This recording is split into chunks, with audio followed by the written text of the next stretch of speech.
What is going on in the land of YouTube fandom wrestling fans? Just another wrestling podcast. Not that there's 30 million of them already out there. J Money alongside the lead singer of the #1 wolf boy band in the country, Howling Moon's Gerard the Wolf. I gotta admit, you are quite the Renaissance man. I got a question to ask you. Should I be scared? Oh no. What? How was that punch I gave you yesterday? Well, wait. I gotta remember. Oh, the punch you gave me, it actually tasted pretty good. I actually thought it was spiked at first. What? You know dead air is not good, especially for Dead a air is podcast. gonna You be know good that, right right? now. I'm seething right now. That's why there's so much dead air. But I also wanted to congratulate you. I seen photos of you. Did you used to play in the NBA? No, I played in college. Oh, my mistake. Oh, you couldn't cut it in the NBA. Nice burn. I like that. You're finally coming with new material after all these weeks. And I didn't know you tried your hand at the NBA, so I'm impressed that you can even play basketball. Mm-hmm. Wow. He finally has some mic skills now. I'm impressed with that. My mic skills are better than your mic skills. Sure they are. I come up with new material. All you do is just come up with WrestleMania BS. And that will happen someday. Keep on talking. All right. Got a lot to get into. We will talk about everything that happened in WWE, Impact, Lucha Underground. Plus, they introduced the competitors for the Mae Young Classic. So, any Ring of Honor news at all? Anything in the Ring of Honor? We will actually get to that too. Then we'll do our weekly countdown. But we've been neglecting them a little bit. Yeah. So what do we kick off with some headlines? This was just announced yesterday on the WWE website. Renee Young will replace Jonathan Coachman this week to commentate a full Monday Night Raw. She will be the first woman ever in WWE history to be a commentator for Monday Night Raw. And I have to say, it's about damn time. Congratulations, Renee. You deserved it. Yep. Former WWE superstar Big Cass, as many of you know, was let go a couple of months ago because there were some issues about his attitude in the locker room and his conduct. He has announced he will return to the ring. It will be at Big Time Wrestling September 21st. He will... Wasn't that the place he wrestled before? Like he wrestled there in the past? I think so. But he will be alongside Mick Foley, former WWE superstar Emma, and Hacksaw Jim Duggan. Cool. And I was to say, speaking of Ring of Honor, for those of you who are big nerds as far as like Marvel, DC, and everything else like that, like us, Stephen Amell, who many of you know, plays on the hit CW show Arrow. One of my favorite shows on the CW. Many of you remember he had a SummerSlam match a couple years ago when he teamed with Neville. This was during his little rivalry with Cody Rhodes, who was Stardust at the time, and Bad News Barrett. Well, he has announced that he is going to be back in the ring at Ring of Honor's All In. He will be taking on Christopher Daniels. Now, as many of you know, now Stephen Amell has developed a strong friendship with Cody Rhodes after leaving WWE as well. Because he has actually appeared twice on the Arrow after he left the company. Yep. So, So again, a lot of news happening. Many of you know Stephen Amell goes from WWE to Ring of Honor. He will compete at All In against Christopher Daniels, which I think it could be a very entertaining match. And it's only good publicity for Ring of Honor. Yeah. Well, plus also too, as I know we mentioned this a couple weeks ago, Ring of Honor and New Japan with the G1 Supercard, that's going to be at Madison Square Garden next year. It'll be during WrestleMania weekend. Interesting. I think it'll be at the same time as NXT TakeOver, which actually very, very surprised me that they would actually do that on the same night as NXT TakeOver. This could be a little bit of payback to WWE for pulling that little stunt they did before. This might be their way of paying WWE back, because normally they wouldn't have their stuff that so close with them in the past. Yeah. But WWE pulled a stunt where they called up Madison Square Garden, gotten them to not work with Ring of Honor. So Sinclair is probably telling them go ahead and put that on the same card, same night. So this could be a little bit of revenge, which I can't blame them. But I do expect that show to be sold out. Oh yeah, and Madison Square Garden, of course. It's going to be sold out because if you think about it, Ring of Honor has gotten a lot of buzz. Yeah. Ever since, taking a lot of WWE superstars when they have been released, most notably Bullet Club, who is the number one faction. And now that they've gone the route of NWO and broken it up into two faction parts of two versions of that faction, it's going to be interesting. Yeah. Because especially when you have Kenny Omega leading one side of it. And the Tongas leading another. Yeah. In fact, King Haku leading the other side. Yeah, so it's going to be very interesting to see what kind of matches are going to be there, because especially when you have Ring of Honor and New Japan coming together, because I mean a lot of superstars have confirmed that they are going to the Garden. Bully Ray, Marty Scurll, Kenny Omega will probably be there. Cody Rhodes more than likely. Probably we're going to get Okada, Tanahashi, Naito. Yeah. And maybe a few others. Maybe Kota Ibushi. Yeah. Of course, Kota Ibushi. He's basically practically in the Bullet Club. Well, again, he is with Kenny Omega. They have formed the Golden Lovers. And along with the Young Bucks, they are the Golden Elite. Yeah. So yes. Well, all right. That is all for the headlines. What do you say we get into Monday Night Raw? Go right ahead. Sounds all right. Now, at the top of the show, Kurt Angle and Constable Corbin, they were doing their thing. Then Roman Reigns came out wanting to know if there was going to be any sort of punishment for Brock Lesnar for not showing up again. There should be a punishment for him burying the show the other week. Yeah. Because he sure did bury Monday Night Raw. Yep. So then this led to a match between Reigns and Corbin. Balor ended up coming out and costing Corbin the match, then attacked him after, which set up a match between the two at SummerSlam. Yes. Is that gonna? That's not gonna be a kickoff show. I hope not, because Balor deserves better than the kickoff show. Yeah, Corbin's debatable. Yeah. He's debatable on that one. Well, I will say. Well, do you think Corbin is the number one heel right now on Monday Night Raw? I don't want to say he is, because there's more better heels than him. But he's corporate. He's basically in with Stephanie. That's getting him extra. Extra heat. That's what I was going to say. It is getting him extra heat, which I think is turning him into almost the number one heel. Because no one liked Stephanie too much. They couldn't stand her as being on TV so much, and she was she like the biggest heel they had on the card on there for a while. But yeah, just by associating Corbin with her, he basically is. Yeah. Then moving on down the card, Bobby Roode defeated Mojo Rawley. This was actually a very entertaining match. Oh, I mean, even though it wasn't like 5-star quality, but it was very good back and forth. Banner. Bobby Lashley interrupted Elias's documentary shoot during a concert, which if you actually go back, watch the footage on YouTube from Elias's cameras when Bobby Lashley took him out. It was actually pretty funny. And which I think is going to lead to a Bobby Lashley versus Elias match. Now, is this whole thing is anybody interested in this? I've been very disappointed in the direction WWE has gone with Lashley. No, but he's been infused with Sami Zayn, Roman Reigns, a little mini feud with Roman. I get the reason why they would put Lashley in a feud with Sami Zayn, because maybe this is a way to put Sami Zayn back up on the card again. Because remember, he got red hot in NXT during his little feud with Neville, Kevin Owens even, and also his last match, which is at TakeOver Dallas when he faced Shinsuke Nakamura.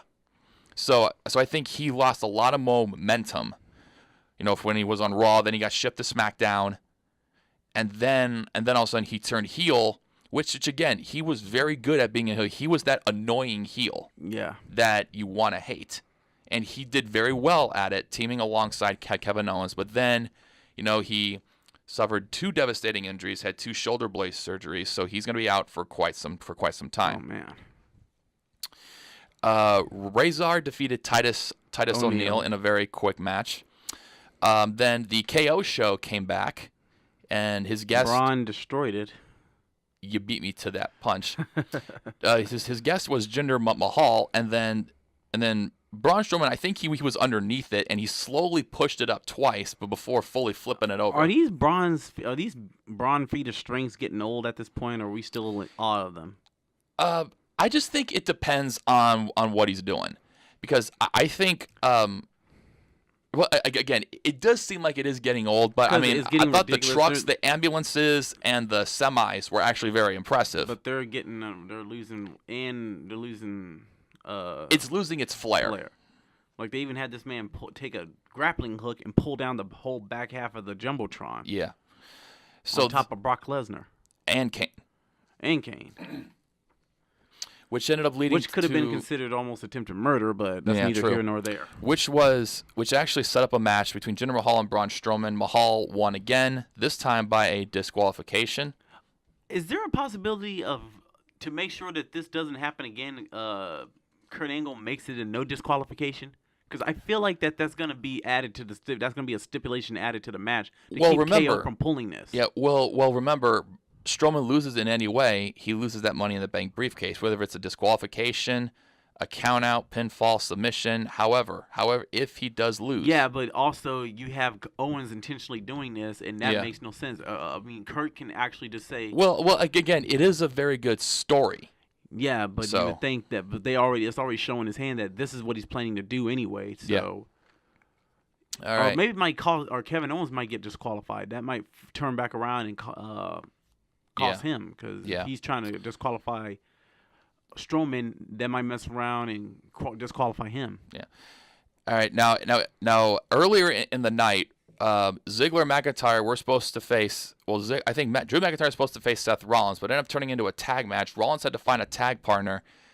Now, originally Tyler Breeze asked Seth to be his tag partner, but then Roman Reigns came in and said, "I got your back." So they were on their way out. That ended up getting canceled. It now turned into a handicap match. Before then, Baron Corbin or Constable Corbin was being, I can't say the P word. Prick? Yeah, I didn't know if I could say that on here. Okay. But he was being that towards Roman Reigns. Yeah. And just like he did last week. Yeah. Roman's punched him right in his ribs. Which was actually kind of funny. It's probably going to also end up messing around and leading to something else later on with them too. Because... I just thought of something. If at the when Brock faces Roman, Constable Corbin can interfere. Because he's getting tired of Roman hitting him. Roman could end up hitting him again next week, and then when keep hitting him up until the time that their match starts, up until him and Brock's matches start, and then at some point, Constable Corbin, pissed off that he keeps getting hit by Roman Reigns, comes out and costs him the match. Which again is going to probably lead to a fan revolt that Lesnar is still champion, because remember his contract is coming up, and he is set to take a break because he's going to go back to the UFC. Well, they could probably put the belt on which Roman. which again we will talk about in our countdown a little bit later on in the show. It was just something I had on my mind. It was just something I thought because maybe they can have him attack Roman afterwards. Yeah. Now, there's supposed to be the B Team versus the Revival in a tag team match. That ended up in a no contest because it was actually pretty clever how they did this. Hardy and Wyatt were on opposite sides of the ring being the tag partners, which ended up leading to a triple threat tag team title match that's going to happen Monday night on Raw. Are you surprised that they're doing this now and not at SummerSlam? Yeah, it could have been set up for SummerSlam. This seems like a SummerSlam match. Well, is it a SummerSlam main card or is it a SummerSlam kickoff match? Because what could you put on the SummerSlam kickoff? Because remember, the kickoff's 2 hours. They normally would pull some crap and have a battle royal for something like that. Yeah. Some type of battle royal, some type of over the top match or something to just make sure that they have a bunch of bodies in the ring at the same time. Yeah. Because this is a title match. I don't assume they want to put that on a kickoff show. It just devalues the tag team titles for that brand. Yeah. Because whenever anytime they put a title match like that on the kickoff show, it's guaranteed not to do well and guaranteed to be devalued. Renee Young had a sit-down interview with Paul Heyman, which was very kind of eerie, if you think about it. Bloodshot red. Which again, he can pull off. He is the best promo guy in the business. There is no doubt about it. You halfway had sympathy for him. Yep. The Rice. Not you, J Money. You could care less. You cold-blooded. You care less about Paul Heyman. That man is in pain. You could care less. I was watching the segment. You have to develop a stone cold look. When you watch it for the entertainment value. which is something you should try once in a while. I do watch it for the entertainment value. Only if you are entertaining. But I can show compassion to a fellow man. At least I'm entertaining. And yes, I do see the squintness in your eyes right now. You know what? I can knock you out again like I did yesterday. Mm-hmm. Sure you can. You made me mad, so I knocked you out. It can happen again. You do realize that was all scripted, though, right? Not that first punch. Sure.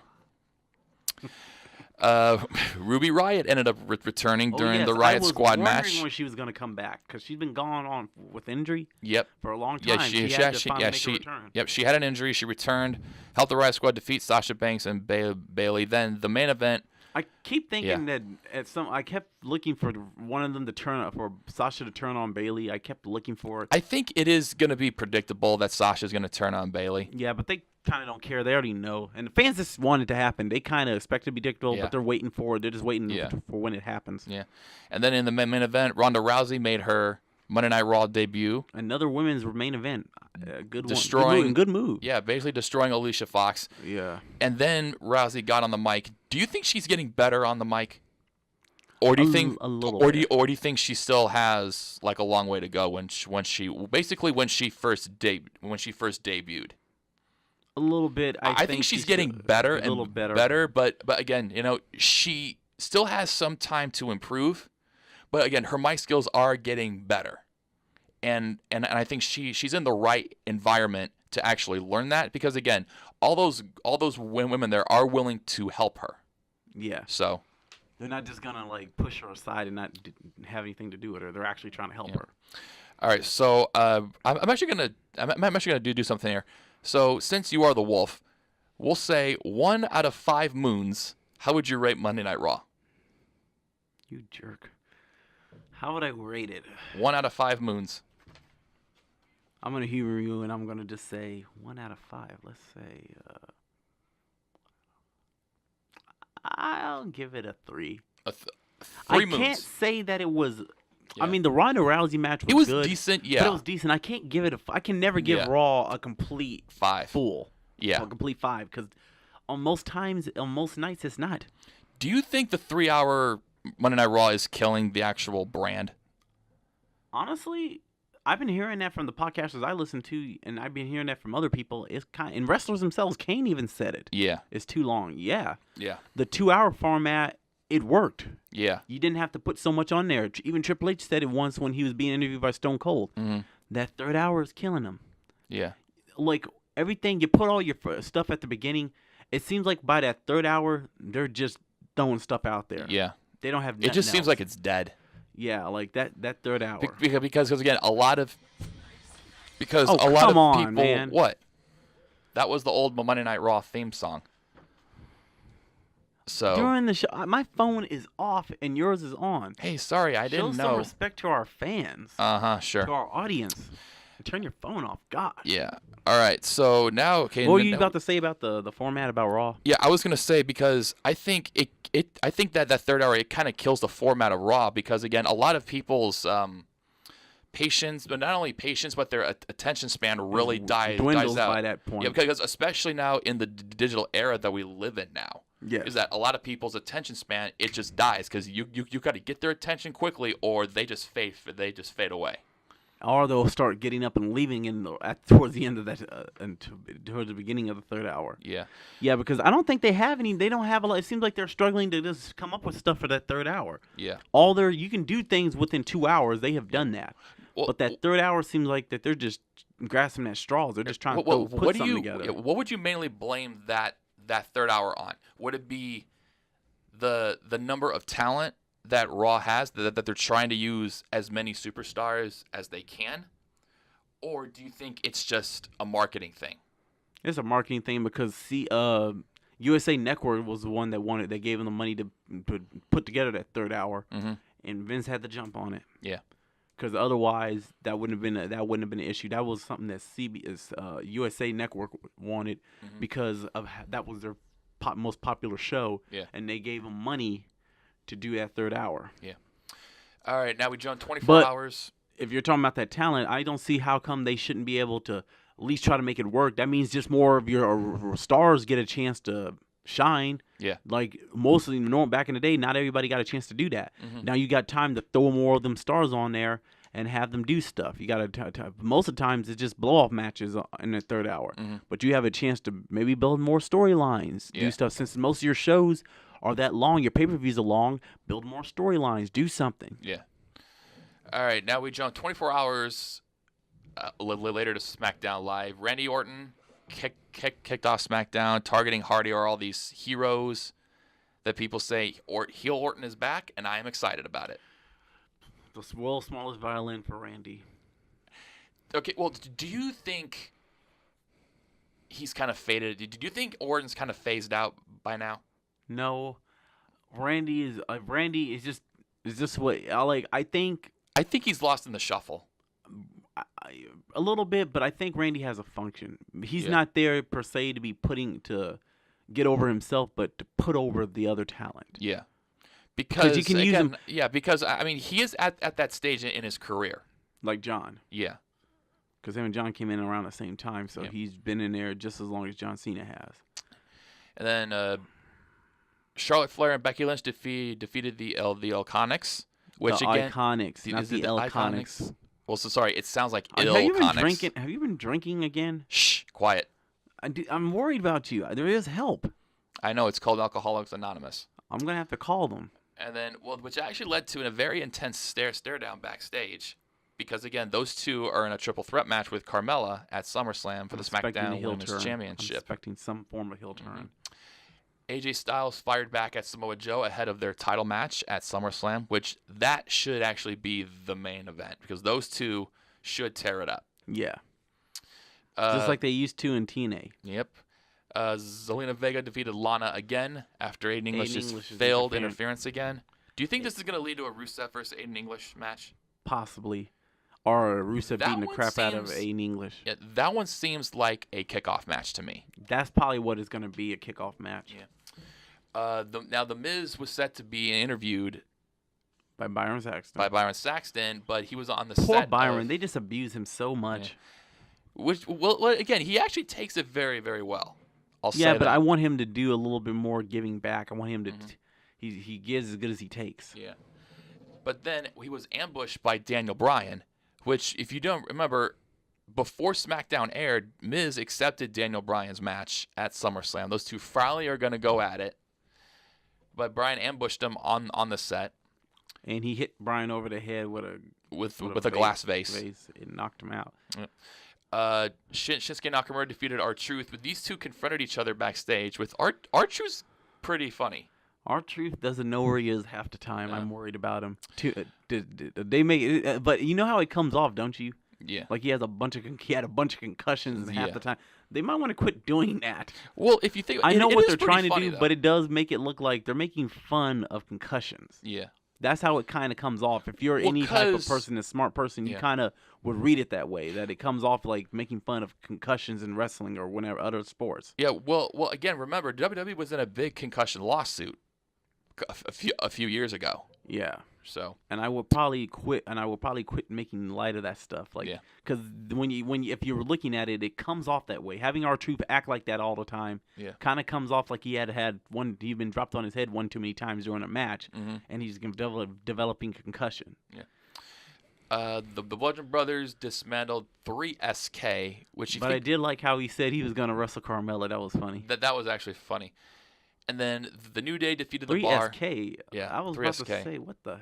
I was like, well, at first I looked at it, I was like, wait, are they bringing back 3MB? 3MB, yeah, that's what I was thinking. Oh God, don't you dare! Yeah. Drew wouldn't kick you in the head. Then the main event, the New Day defeated the Bar. New Day goes to SummerSlam. This was a very entertaining main event. This was a very good match. We are the Bar. It was a very, very good match. All right, SmackDown, 1 out of 5 moons. How do you rate it? I'll give it a 4. Yeah. I give it a 4 too. It was very, very good. All right. I don't think we'll give them a complete 5 moons. I'll just give them that much. Raw. I don't know if Raw's ever gonna get a 5 moons from me because I'm not that impressed with Raw on most nights. All right. Now let's quickly jump to 205 Live. Noam Dar defeated Sean Maluta. Sean Maluta. I have to ask: is he related to What's The Rock's family's last name? Because I swear I remember during Anoa'i. Yeah. I swear during the Cruiserweight Classic, I think they mentioned that he's related to them. I think they mentioned they don't it too, do it now, but I remembered they said that. Yeah. And another thing, why is he jobbing half the time? He looks like he can be doing more. Yeah. Who knows? You would think his name. Maybe they're trying to build him up. I don't know. If they're trying to build him up, you don't have him lose to most people. You have him beating other jobbers. Well, they could make him like a Kurt Hawkins. You you lose so many matches in a row. Oh no, that guy deserves better than that. You just don't. There's one Kurt Hawkins. And we don't need another. I think Sean Maluta. Sorry. Yeah. Maluta needs to do more. I think the guy did great in the Cruiserweight Classic. Mm-hmm. If that wasn't a good showing of what he can do, I don't know what is. Yeah. He deserves a little bit more. And then Hideo Itami has been showing off a little more vicious side. They said those are shades of his old self, Kenta. Yeah. They said he was vicious in Japan. Yep. Then the main event, Tony Nese and Buddy Murphy defeated Kalisto and Lince Dorado. So main event. The main event at 205 Live. Not this 205 Live. This past 205 Live was the main. It was the main event. It was Hideo Itami versus. Oh, was it that one? Yeah, it was Hideo Itami versus. Okay, I must have read Mustafa it wrong. Ali. I'm like, what? Dude, I knew it. You've been drinking again? I told you to quit before the show. Yeah, I got a problem. Yeah, cause look at you mixing up. Do you have some concussion problems a little bit? There. I just breathed on you. Now you can smell it. Oh God. This All right. why? Now we go to NXT. Well, let's talk about the Mustafa Ali match. Okay. A little bit. They told a little bit of a story because Mustafa Ali has had lower back problems and that story's continuing. Yeah. They do this in New Japan all the time. They always tell the stories about wrestlers with real injuries. They incorporate them in their matches, like Tanahashi and Juice Robinson. But they've told a good story here because Hideo Itami's been working over that back. Yeah. And he did something very, very. It was this how you talking about the viciousness. Yeah. He did I guess a drop kick and kicked on the ring apron, drop kicked Mustafa Ali into the ring post, and it was like vicious. He like plotting the thing. I'm like, God, he should have been seriously hurt from that. Yeah. But during the match, most of the times, Mustafa looked like he was about to keel over. He looked like he was about to stumble or something. Yeah. He kept looking. He got up on top of the ring. And towards the end, he got up on top of the ring post and was about to hit his move, but he looked like he stopped, like he was like a. You know how glazed over Eddie Guerrero looked at one time on. I think that was real. That was real. He was glazed over. How Randy Orton was glazed over. Mm-hmm. He looked that exact same way a little bit. Wow. I know this was just probably a storyline. I don't think anything really happened. Yeah. But he made it look good. He made it like, okay, something wrong with this guy. Yeah. Then Hideo Itami capitalized, beat him, and won the match with a mouthful of blood. Yeah. Then he kept saying, and the whole time during the match, he kept saying, what he always says is, respect me. Mm-hmm. He said that so many times I got tired of it. Yep. But as Ali got up and tried to walk off, he stumbled and fell to the ground. He fell in the ring. Mm-hmm. And then Drake Maverick and a couple of other referees had to come out and check on him. So they're trying to tell a story there, like maybe Ali's health is not as good as it should be because he was out of it. Yeah. And I think that match told a great story. With that whole back injury, they told a great story. Oh, yeah. All right, now we jump ahead to NXT. Nikki Cross defeated Amber Nova. Amber Nova, looking like she drives into something like that, like a car like that. I just don't know who she is yet. Yeah, neither do I. Now Ricochet was supposed to have a match, but was laid out by the Undisputed Era. Dragged out to the ring. Out. Cassius Ohno defeated Adrian Jawade. Keith Lee ended up making his NXT debut. Keith Lee. He defeated Marcel Barthel.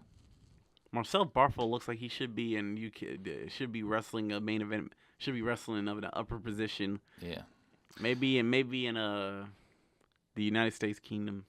Yeah. Tanyara Conti defeated Vanessa Bourne to be the last qualifier in the Mae Young Classic, which we will get to all the competitors here in a little bit. Aleister Black versus Johnny Gargano ended up in a no contest. due to interference by Tommaso Ciampa, which ended up making a triple threat match. But after NXT went off the air, Aleister Black was found unconscious outside of Full Sail University. Now, the rumor had been swirling around that he suffered a groin injury at an NXT live event prior to that, and I think now this is writing him off. So now the main event has changed to Ciampa versus Gargano 3. I don't think anybody would be disappointed in this. No, you could literally watch these two fight forever, pretty much. So this one is for the NXT title. It's going to be a last man standing match. Okay, Because we've already had an unsanctioned match in Chicago. We had a Chicago street fight. And now we're getting a last man standing match in Brooklyn. So this is going to be, I think this one could be the best one. Well, out of those two matches, the first two, which one was the best? I would have to say the first one. Yeah. Well, I kind of like the street fight a little. It seemed like they did a little bit more in the street fight. The street fight was actually more. I would say this: the first one was a better story. The second one was a better fight. So is this one gonna be the better match? Well, it is for the NXT Championship because these two are gonna be main eventing again, which again these two do deserve to be main eventing NXT. Because this right now is one of your two hottest storylines in WWE. It's these two and Daniel Bryan and The Miz. That to me are your two hottest feuds right now in WWE. All right, let's quickly jump to Impact Wrestling. The night kicked. We forgot Lucha Underground. We will get to that after this. Relax. Right. I know you're in a rush to get back to the forest, so just relax. Oh, hush. All right. So Impact Wrestling kicked off with the OGs and LAX brawling. I saw that too. Old LAX versus new LAX. And I like the brawling backstage. We don't see enough of that in WWE. We don't get enough of that. We should. It should, but just think back to the Ruthless Aggression era. Yeah. Undertaker fighting Steve Austin in the back and throwing Steve Austin through that plate glass window. Yeah. That stuff, you don't get to see that. That tells you just how serious the feud is. Yeah. WWE can't do that like they used to no more. The feud, that's why the feuds, I think that's partially why the feuds suffer. There's no backstage brawling. Yeah. They can't get overly crazy with it, but you can make it work. Yeah. And then Petey Williams and Tahaji Ishimori defeated the Bone Soldier. Defeated the Desi Hit Squad. And Gama Singh was giving them the riot act. Yeah. Allie wanted Su Yung in a match. She didn't care about the title. No, she just wants to end Sue. Yeah, she just wants to end it. So she will get the match next week. Tessa Blanchard defeated Alicia Edwards. Alicia, how does Alicia look to you in the ring? She's. Were you able to watch the match? I watched some of it. She still has some stuff she has to work on. Yeah, so, I mean, she's still a little green. Yeah. She isn't like Candace. Yeah. Pentagon Jr. defeated Matt Sydal. Then we had another promo between the OGs and LAX. Well, before that, we had like a thing on from OVE. Yeah. Where? Oh yeah, that's right. He asked one of the other members to shave their Chris, head. I guess the J. Chris. Yeah. Not J. Chris was the one, the blonde-haired one, was he, or who was it? I think so. Well, the blonde-haired one wanted the blonde-haired Chris brother was gonna take the bullet and shave his head, but then he made the dark-haired brother do it. It's like, shave your brother's head. I'm like, okay. This got weird in a hurry. Yeah. Then the main event, Austin Aries. What are you about to say about the OGs again? Oh, OGs and LAX had another promo again, so could lead to something within the next couple of weeks. Yes. Austin Aries defeated Eddie Edwards in the main event thanks to an interference from Killer Cross. The Hitman. Yep. All right, now we're jumping into Lucha Underground. I just figured we were going in order of how they show on television. That's why. All right, we kicked off with El Dragon Azteca Jr. The Eagle Tribe. Yeah, the Eagle Tribe. Well, the night actually kicked off with Mariposa wanting a Gift of the Gods title match, and she bribed Dario Cueto with a lot of money. Tonio Cueto. Was it Tonio Cueto? Dario's father. Yeah. Dario's dead, yep. folks. He's dead on there now. So, but he's still played by the same actor. Yeah. Then Matanza Cueto defeated the Rabbit Tribe. Oh, but Mariposa did face Dragon Azteca Jr. And I don't think that was the first match. No, it was not. Joey Ryan and Jack Evans. Oh, let's slow it down. Let's back up to the Rabbit Tribe one. We're going a little too fast for the audience. The acid trip. Yeah, we're gonna go back up because what would happen there was like one of those sacrifices to the god that Tonio Cueto had started doing with Matanza, and I guess it was going to be the Rabbit Tribe. They had to pick someone, and Paul London picked. I forget the guy's name, the one with the mask and wears the shorts and has that mohawk on his mask, sacrificed him. Yeah. I would love to have seen what would happen if he made Matanza sacrifice someone like what would the White Rabbit say? Because there is the Rabbit Tribe, and I don't think Tonio Cueto wants issues with them. Yeah. If you're talking about sacrificing members of that tribe, you might invoke some more problems. Yeah. And then Joey Ryan and Jack Evans defeated Exolicious and Ivelisse. Exolicious seemed a little weird to me. I don't know if the guy is. I don't know if he's actually. And I'm not trying to be insensitive. Yeah. I'm not. I don't know if he's. I just don't know if he's just portraying a character because we have had wrestlers in the past that just portray.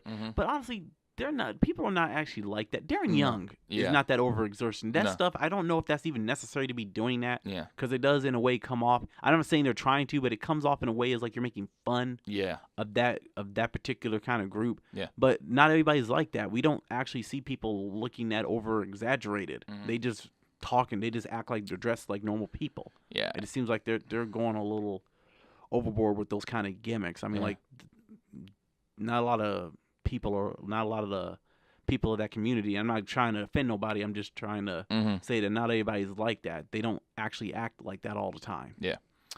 And then speaking of Mariposa, who but Exolicious does Cueto, have skills. I'll say that. He actually does. El Dragon Azteca Jr. defeated Mariposa. Also, it seemed like Joey Ryan was kind of being a babyface a little bit. Yeah. Because it seems like he was showing a little bit of concern. Are they trying to babyface turn him or something little? Well, it does kind of seem like he is. Because I mean, like, he was kind of like that in Ring of Honor. Because again, he was very entertaining. He was in some questionable matches, but again, I guess that's just who he is. Yeah, because on here he's a cop, a dirty cop, and then he turned on his partner. I don't know if that's going to play a factor in his story later on because they never even brought it back up. But I don't know. Like, and when he was in Ring of Honor, he's playful. He was being playful, so that explains that. But he's supposed to be like some type of heel here. Yeah. So I don't know what they're doing.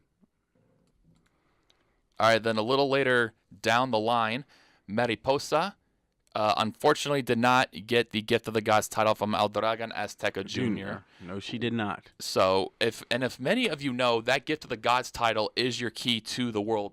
Is your key to the world championship. Yes, it's basically like I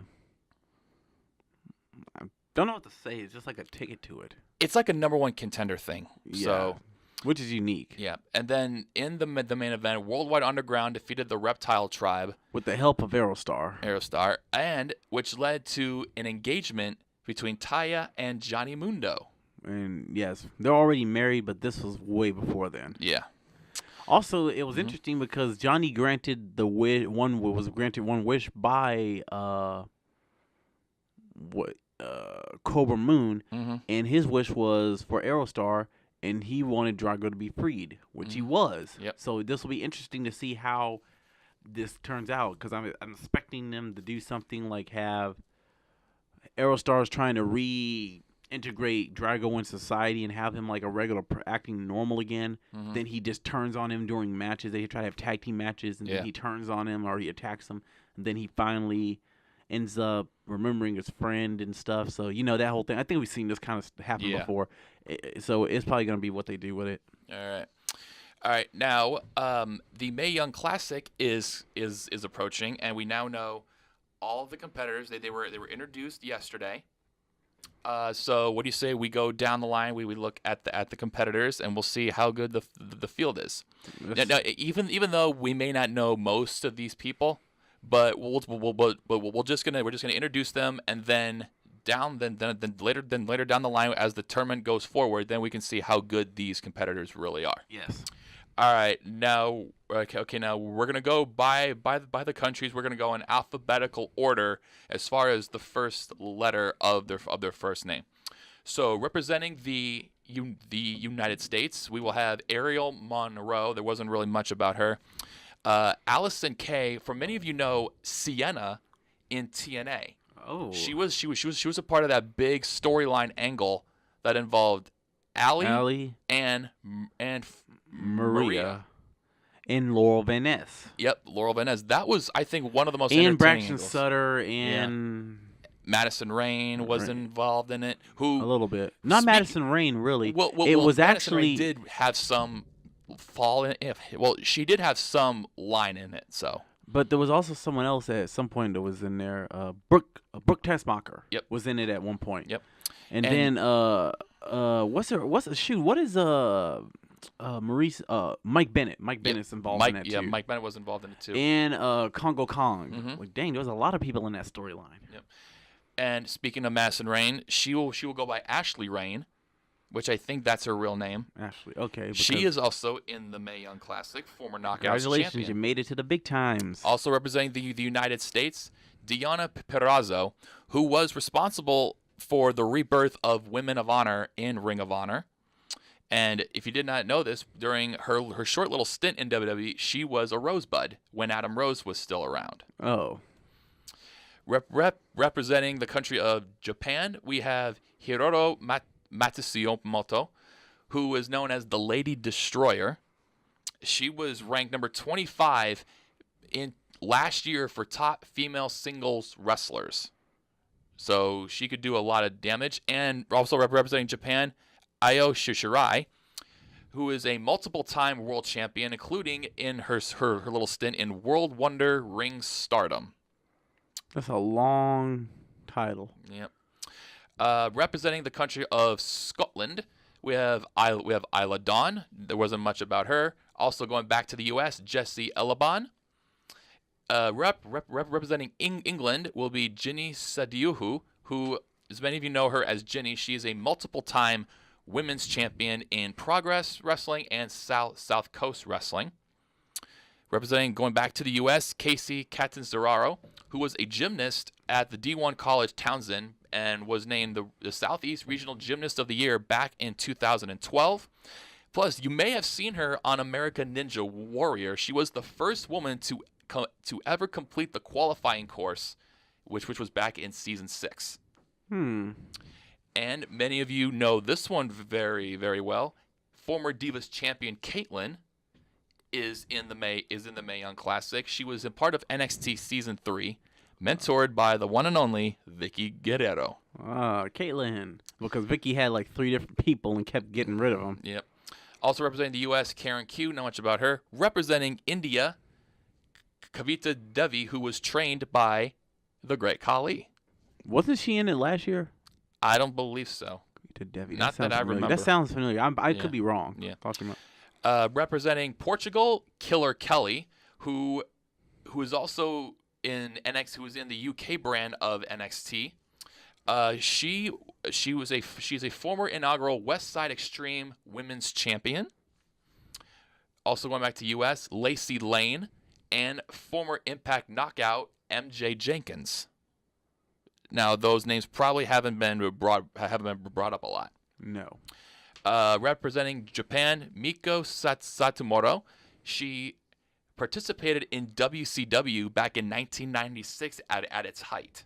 Holy crap. That's going way back. She is a multiple-time world champion in 5 different promotions. So you have a lot of experience there. Representing the U.S., coming back, who was in the Final 4 last year, Mercedes Martinez, who eventually lost to Shayna Baszler. She is a multiple world champion and women's champion in 12 different promotions, which included Defiant Pro Wrestling. Representing South Korea, Mia Yim, who was known as Jade in Impact, a former Knockouts champion. She was in it last year, too. She was a part of the Dollhouse that debuted in April of 2015. Yes. And she is also a former Rosebud as well. She was in it last year. She lost in the second round to Shayna Baszler, current NXT Women's Champion. Representing our neighbors to the north in Canada is Nicole Matthews. During the years of 2015 and 16, she was ranked number 16 according to the PWI Top 50 Best Single Female Wrestlers, a former multiple world champion and women's champion as well. Coming back to the U.S., we have Priscilla Kelly, who is a former Shine Nova champion in Shine Wrestling. Also in the U.S., Rachel Evers, who was a bronze medalist in 2014 at the World Powerlifting Federation, multiple-time women's champion in 4 different independent promotions. Also, Rena Gonzalez, representing the Aussies in Australia, Rhea Ripley. Going down to South America into Brazil, Tanara Conti, who, as we mentioned, did qualify for the last spot in the Mae Young Classic. Now, she did compete in the Women's Battle Royal at WrestleMania 34 this year. Representing the country of Wales, we have Tegan Knox, who is, many of you who are familiar with the independent scene, she was known as Nixon Newell, a former multiple-time women's champion and tag team champion. Many of you will know this one very well. Representing Australia, Toni Storm, who is in NXT UK. My girl Tony. In NXT UK back last year, she was ranked number 24 according to the PWI's Top 50 that is a tongue twister. Female singles wrestlers. Stop drinking so much. I told you to keep quiet on that. She is a multiple-time women's champion across 7 different promotions, including winning the inaugural women's championship in Progress Wrestling. Going back north to our neighbors in Canada, Vanessa Craven, who was ranked number 35 in the PWI's Top Female Single Wrestlers in 2016, a former Northern Championship Wrestling Women's Champion. Going across the pond to England, we have Zia Brookside, a former UK Women's Champion. Going west to Asia, Jia Li. In Chile, Zatara. And finally, last but not least, representing the country of Puerto Rico, we have Zeus, who is a luchadora. She is a former women's champion in Mexico and is a multiple-time tag team champion. So a lot of depth in this Mae Young Classic. Oh, yes. Probably going to be a good one. Of all of those names that came up, who do you expect to be the champ? Who do you think is going to come out of this victoriously? I'm going to go with Toni Storm. I kind of like Toni, so I'm going to go with her. Yeah. I think Toni Storm is a favorite. I think Ashley Rain is a favorite as well because, I mean, you have a lot of these big-name stars, who could potentially make the Final Four and even make the championship. Plus, the championship will take place at the first female pay-per-view, Evolution, which will be in October. And I say Toni because she actually wrestled on the UK at the UK thing against Shayna Baszler for the title, for the NXT Women's title. Mm-hmm. So I think she's highly favored. Yeah. All right. How about we do a countdown here? Go right ahead. All right, this countdown is brought to you by thesportster.com. Every article you can think of from sports, wrestling, anything you can think of, thesportster.com. Check them out online. Now since SummerSlam is coming up within the next week or two, here are 20 possible scenarios that could take place after SummerSlam. Are you curious about these? Yes, I am. Very. All right. Number 1. A possible Dean Ambrose return to reunite with Seth Rollins. That one seems kind of predictable. It does. But it is signifying a possible heel turn could happen in the Progress because we have seen heel Seth versus face Dean. So now we could potentially see a heel Dean versus a face Seth, which could be very, very entertaining. Given how Dean Ambrose is the lunatic fringe. Yep. So he could do a lot of different things. Number 2, the possibility of women's tag team titles. Now, this had been brought up quite often. Yes. And Sasha Banks did maybe leak out a source to it, but it is currently not working in the process right now. But this could be happening at Evolution. I suspected it will happen there. Yeah, it will happen. The possibility return of Kurt Angle's son, Jason Jordan. Oh, Jason Jordan. Yep. Maybe we'll get a heel Jason this time because he was starting off that way a little bit. Yeah, he was. But the thing is, there was a rumor flying around that he was supposed to reunite with Chad Gable, who was also on Raw, to reform American Alpha. Do you think that might be a good? Probably. I think it'll be good for him because that whole son storyline is now dead. Yeah, so much time has passed, and no one really cared for it anyway. Yeah. AJ Styles to remain WWE champion until Hell in a Cell, which again, if you think about it, do you think? And again, this question brought up in my head as I was researching this. Do you think they're using AJ to cover up CM Punk's title reign? Because again, he has held onto that title before Survivor Series. I kind of think they are because I think they were trying to do that before with some other people. With other people, and like they let. I think AJ's the right guy to actually do it. Yeah, because they could have been trying to do it with well, they weren't trying to do it with Jinder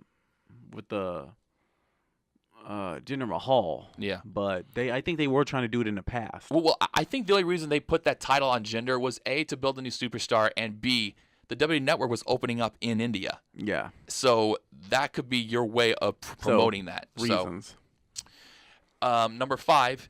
Begin teasing a possible match between Roman Reigns versus The Rock. Hell no. Hell no? No, we don't need that. Okay. They're cousins. What would be the point? They did something. They had him. They had him in the Shield triple bomb The Rock, and everybody knew that The Rock was related to him. That made no sense on the surface. So why the hell would you have Roman and The Rock go at it? No one wants to see that. A possible heel turn for Roman Reigns could happen. That's the only reason, but I don't know. If you're gonna heel turn him, by all means, but I don't care. If you just have him be a baby face, I don't care to see that. Yeah. A possible rematch between John Cena and The Undertaker. Hell no. Really?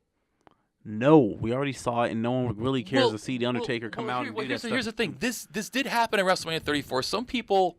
Most of the audience was excited about this match, even though it only went 3 minutes. The Undertaker is not at it doesn't have that same ability as he used to. Now, but Undertaker has been teasing this a lot.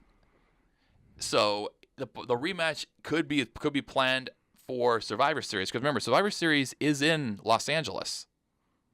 So since Cena's gone to Hollywood, Undertaker obviously one of the biggest stars.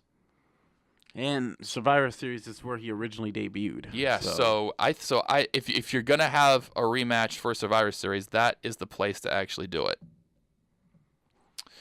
Number 7, a possible cash-in for Braun Strowman. I'm surprised this hasn't happened yet. When do you think Strowman could potentially cash that in? Whoever is the champion is the weakest. Now, do you think we'll see a face cash in or a heel cash in? He's good as a face right now. They don't want to do nothing to him. They potentially are already doing that, having him beat the crap out of Kevin Owens every other time. Yeah. All the stuff he's done is just heelish stuff to hit fake Kevin, and Kevin's done nothing to him. Yeah. So they're making him look. They're trying to get him over. You're not going about it the right way. Yeah. Number 8, Carmella continuing her dominance on SmackDown as Women's Champion. No.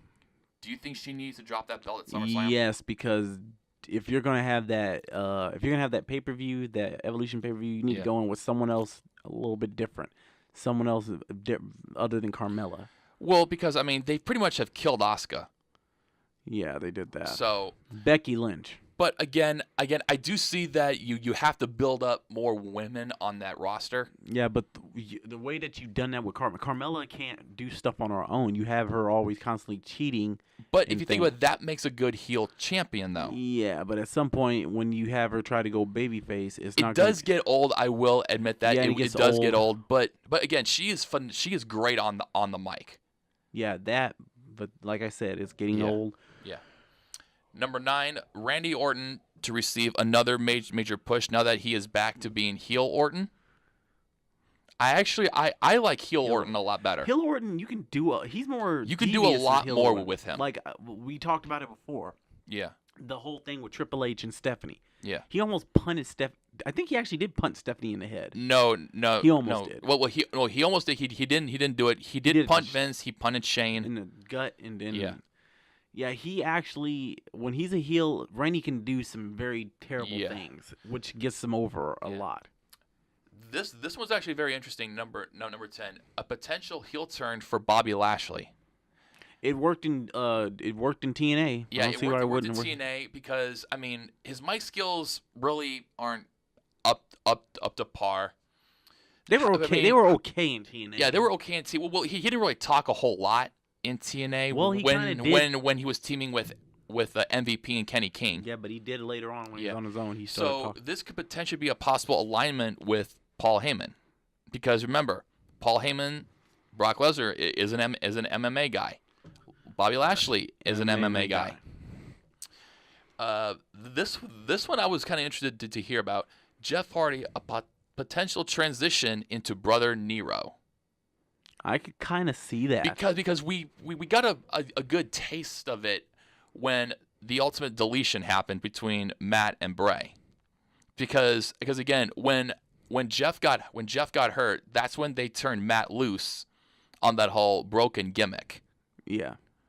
So I could see it. I could potentially see Brother Nero coming out. Brother Nero, I knew you could.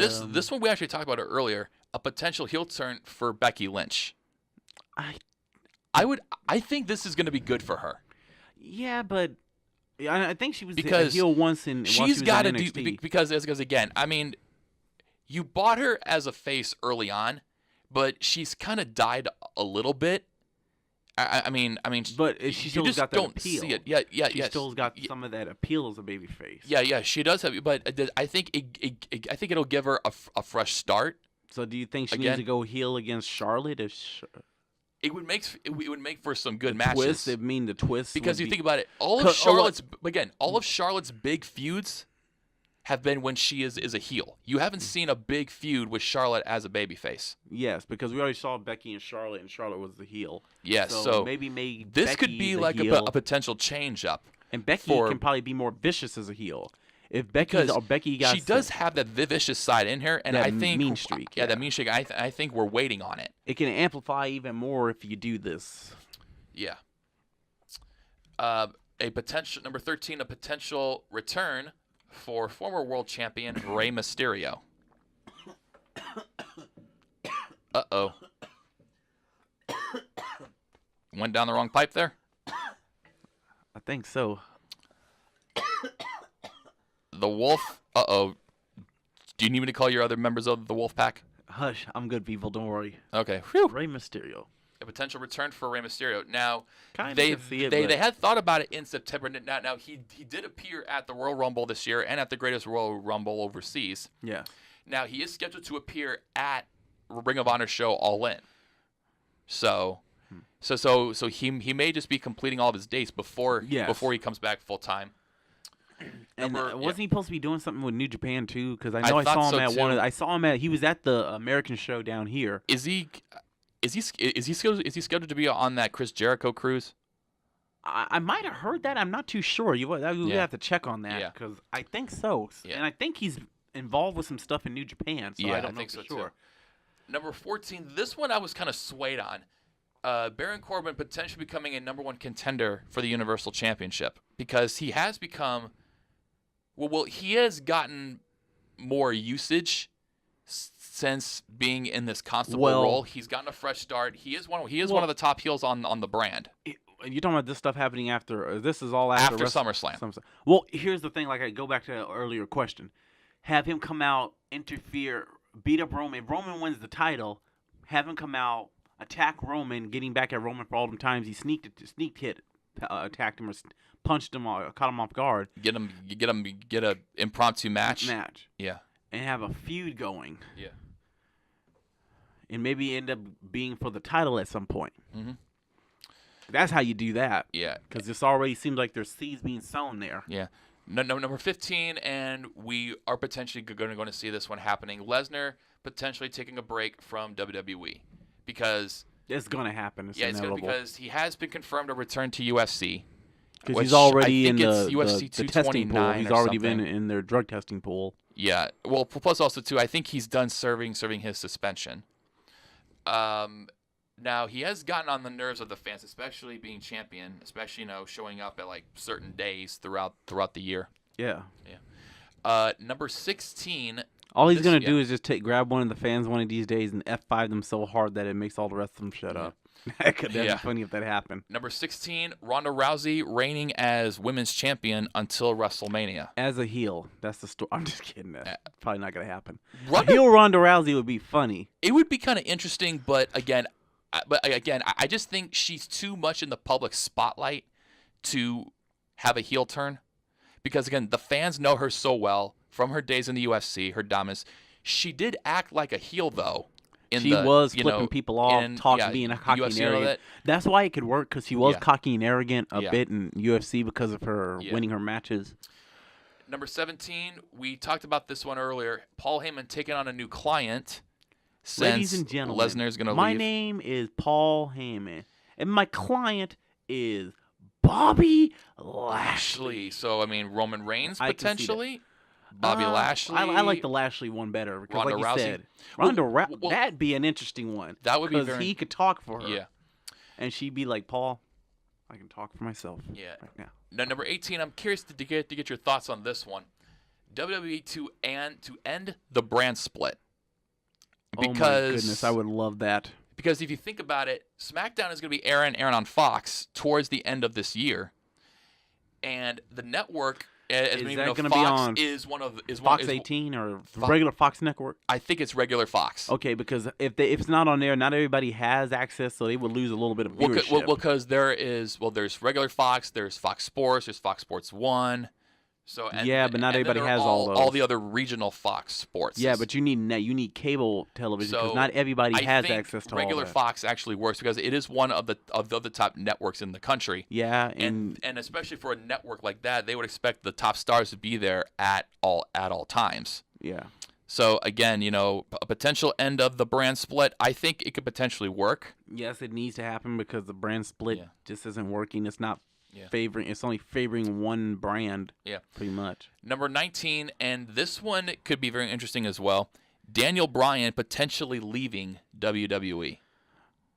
I have listened to one of my. I haven't named podcasters. I don't know if you want me naming them on here. The guys I listen to, I probably can't. You can do what you want. Well, I listened to this guy called the Solo Monster. Okay, yeah. And you probably have heard of him. Yep. He had mentioned maybe if that happens, Daniel Bryan could end up in New Japan on that Madison Square Garden card. That I was actually gonna talk to you about that. And that was something because remember, Ring of Honor is probably salivating right now. Oh yes. Because if Daniel Bryan leaves, because again, whenever you leave WWE, there is a 90-day rule where you can't wrestle for 90 days. Yes. So again, if he leaves in September, he is eligible to participate on that card, especially over WrestleMania weekend. I think that would shift the whole momentum if Daniel Bryan leaves. Yeah, because there are so many potential dream matches. Yes, because Daniel, that's one of the reasons he would leave, because WWE's not letting him wrestle because he would end up getting injured again. Well, he has to watch what he does. He did threaten to leave WWE if they didn't clear him, and they did. Because Daniel wants to wrestle. Yeah. And he wants to wrestle other people. There's people there in the company that are going to come in that he probably can wrestle then. Yeah. But there's other people, outside of the company who might not never go that he wants to wrestle, like Kenny Omega. Although those rumors that Kenny might end up going to WWE. Along with the Young Bucks, because the Young Bucks have stated that they haven't ruled it out yet about potentially going to WWE. Yes. That would only leave I don't know what state that would leave the Bullet Club in. Well, if you think about it, if you look at it now, the main dogs in the Bullet Club are pretty much in WWE outside of Kenny Omega and the Young Bucks. And so Cody. they might form their own type of thing in the WWE. If they come in. Plus also too, you have to include Marty Scurll too. But if you think about it, AJ Styles, Finn Balor, Gallows and Anderson. I think Shinsuke Nakamura wasn't. He was never in the Bullet Club. He was part of Chaos, the Okada faction. Yes. So if you think about it, all the main dogs. How did you keep coming up with that though? You kept saying that like. I thought for some reason no, Nakamura he never was involved in the it. Bullet Club. He was against them. He was with Chaos. Chaos is Okada's faction with Gedo. Gato. Okay, yeah. So that was it. And I think Will Ospreay's in that, and Jay White, and what's his other name? That comical guy with the DVDs. I forget his name. Oh yeah, I forget him too. So. I forget his name now. Now you should know it. Yeah. Yano, Tori Yano. He's a part of it too. Yeah. All right, and number 20. Hulk Hogan potentially returning to television. He was recently spotted at a Smackdown taping recently. For those of you who may not have heard about Hulk Hogan, a few years ago, an audio tape leaked out of him using racial slurs. So that it damaged his career. He was reinstated into the Hall of Fame last month. So when do you being African American, would you want Hulk Hogan back on television? I know we've talked about this plenty of times, but would you ever look at Hulk Hogan the same as you did before this audio tape leaked out? Not completely. I mean, like, he still be the big star he always is, but in the African American community, they can never forget. Yeah. They can never forget. Yeah. WWE's going to do what they want. They're going to put him on TV no matter regardless, because there's only so much. The African American community makes up so much of their audience base. Yeah. So they're really not a complete factor, but WWE will have to be careful how they use them. Yeah. If they bring him on TV, when you're talking about stuff like that, now you have to be on your guard and watch what he says or what he does. Yeah. That's always going to have to be something you have to do. Something he probably didn't have to do before too much, but now he has to. Mm-hmm. All right, that pretty much wraps things up here. You got any last-second thoughts, any rants, any Wolves of the Week you want to present to us? Well, I like to just let you know that J Money and me did a skit yesterday. We done this before. It's a new skit, and be on the lookout for it. I actually sucker punches him in the skit, so you'll get some good entertainment value in the blooper reels. Well, we actually had planned that one out, so. Yeah, but it doesn't. I enjoyed every second of it. All right. Because I almost actually did hit him. I got really close. So. Yeah, I've been meaning to ask you this: what forest do you mainly go into at night? Because I mean, Friday night, Saturday nights are perfect to howl at the moon. And I've been meaning to ask you: did you actually try to go in the NBA, or were you just couldn't cut it and just decide, you know what, I'm just gonna go into what I'm doing now? Well, I mean, the dream was that, but as soon as I realized I wasn't getting any time, it was just like, all right, I'll just, I don't deserve this. So no time. Yeah. It is what it is, though. So. Yeah. Well, you're doing what you love now. Yeah, exactly. And I would never go into a forest because too many slasher movies. Jason. I've seen stuff like. Well, I haven't actually seen any of them. I do not like. You are a wolf. You should be able to scare everybody. We're talking about Jason Voorhees, somebody like that. Do I look like I want to meet a guy like that in the woods? You just bite him in the back. Which, again, if there is a video. Not a werewolf. That's a completely different thing. You're talking about a regular wolf. Well, are you just the wolf or are you a werewolf? You didn't specifically specify which just one the you wolf. are. Okay. Which I was to say, speaking of Jason Voorhees, there is a video online there's a real Camp Crystal Lake. It's in Minnesota at the bottom of the lake. This was scary when I first found out about this. There is an actual statue of Jason Voorhees at the very bottom of the lake. Why didn't you tell me that? Because I just found out about it. Do you not realize that the audience is going to have a hard time sleeping now? Because they're going to be trying to look for footage of this. It's on YouTube. All you just look up Jason Voorhees, Camp Crystal Lake, bottom of lake. You just made everybody have trouble. You just caused insomnia for everybody. Thanks a lot. Yeah, you're welcome. All right, guys, that wraps it up for us. Remember, next week is SummerSlam. And next weekend is SummerSlam. Oh, yes. So we will possibly be doing a full SummerSlam preview. So are we going to suspend all the other shows? Or are we going to get them out the way really quick and just go into that? We're not sure. Maybe we should get everything out of the way. We can just quickly go through it. Everything. And then like the rest of the time to SummerSlam. Then a majority of it will be the SummerSlam preview. We'll give you all the matches, all of our predictions. And what we think. We already talked about what might happen potentially, but what we might think. And we talked about what we might think be the fallouts of everything. And potential matches that could happen afterwards. Yes. All right, guys. That just about wraps it up. Alongside the Moon Howler, Gerard the Wolf, I am J Money. We will talk to you next week, and don't you give me that look, because I can see your face is sort of. There you go, guys. Take care. We'll see you next week.